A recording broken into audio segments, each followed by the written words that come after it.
Good evening.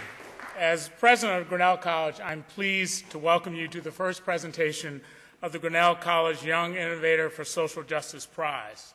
We stand here in the presence of some of the world's most remarkable young minds in innovative social change.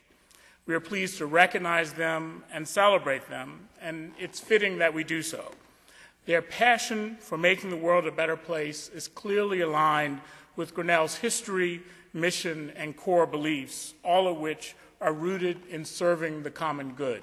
It's fitting that we recognize those who are creating a better world by innovating and affecting social change, and that we encourage other young innovators to do the same this year, next year, and the year after that. This year's winners were chosen for their leadership, their creativity, their commitment, and their extraordinary accomplishment. They truly embody the college's mission to serve the common good, and they are inspiring examples, seeing a huge social need, then working creatively to meet that need. 37-year-old James Kofi Annan has lived through events most of us can't imagine. When he was 6 years old, his financially desperate parents sold him to child traffickers. For 7 years, he worked long hours in the fishing industry of Ghana's Lake Volta, moving from one fishing village to another, never being paid, never learning to read or write, until he escaped at age 13. James ultimately earned his degree in psychology from the University of Ghana, a master's in communication and media studies from the University of Education in Ghana, and a job as a manager at Barclays Bank of Ghana.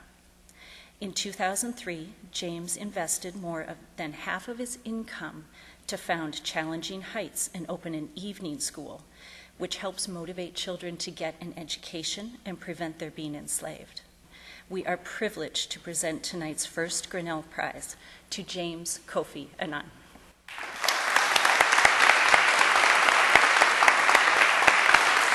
It's been several years of perseverance, and I believe that this is another opportunity to tell the world that child slavery will end one day.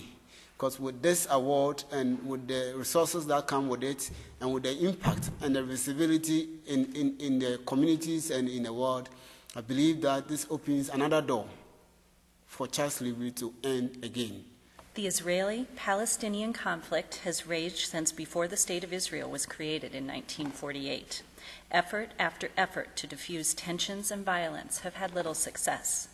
Enter 36-year-old Rabbi Melissa Weintraub, whose lifelong desire to promote human dignity and justice for marginalized populations led to the creation of Encounter, an organization that's succeeding where others have failed, an organization dedicated to giving American Jewish leaders personal, face-to-face exposure to Palestinian life. Today, Encounter represents the most significant non-military Jewish presence in the Palestinian areas of the West Bank.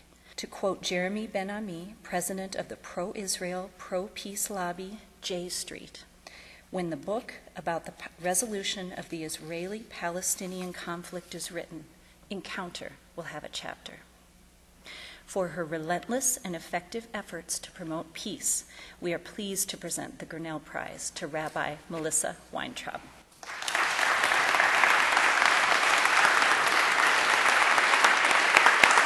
Imagine this: Orthodox and Reform rabbis, lead supporters of arch nemesis Israel lobbies AIPAC and J Street, national religious settlers and anti-occupation activists, all sitting down together in front of the separation barrier with a Palestinian family directly impacted by it and grappling together with what it means with mutual listening and respect. This prize honors all peace builders and activists who are affirming all that's best and deepest in us and helping us shape our collective destiny in the direction of our greatest hopes rather than our greatest fears. When Robert K. Greenleaf coined the phrase student leadership in 1970, he defined a student leader as a servant leader, as someone who is servant first, making sure that other people's highest priority needs are being met. What an apt description for Eric Glustrom and Boris Bulayev, tonight's final recipients of the Grinnell Prize. Eric's and Boris's relentless desire to unlock the potential of African youth in order to solve problems of poverty, disease, and environmental degradation has had a tremendous impact. So much so that recently the Ugandan Ministry of Education adopted the Educate Enterprise curriculum into secondary schools throughout the nation. It's our privilege to introduce you to Educate's president, Eric Glustrom of Boulder, Colorado, and Educate's executive director, Boris Bulayev of New York.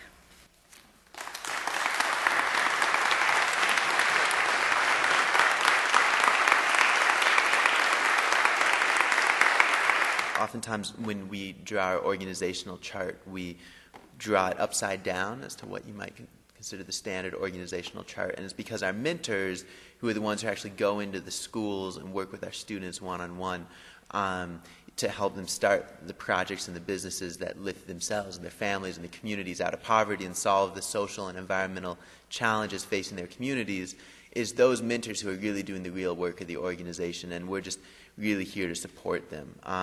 And I say this with just complete honesty, that our team is really the ones that inspire me to continue to do this type of work, because I see how much they believe in what we're doing and how much they believe in the potential of the next generation.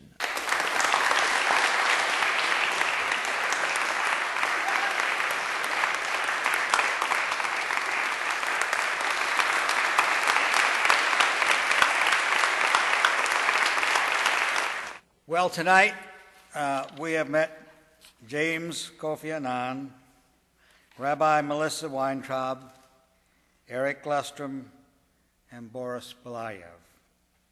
Incredible examples of young innovators who truly work for the common good. As chair of the selection committee, I want to express how enlightening, inspiring, and rewarding the process was from beginning to end. I genuinely look forward to doing it again in 2012 as we search for the second group of Grinnell Prize winners. And then it's my pleasure to say good night.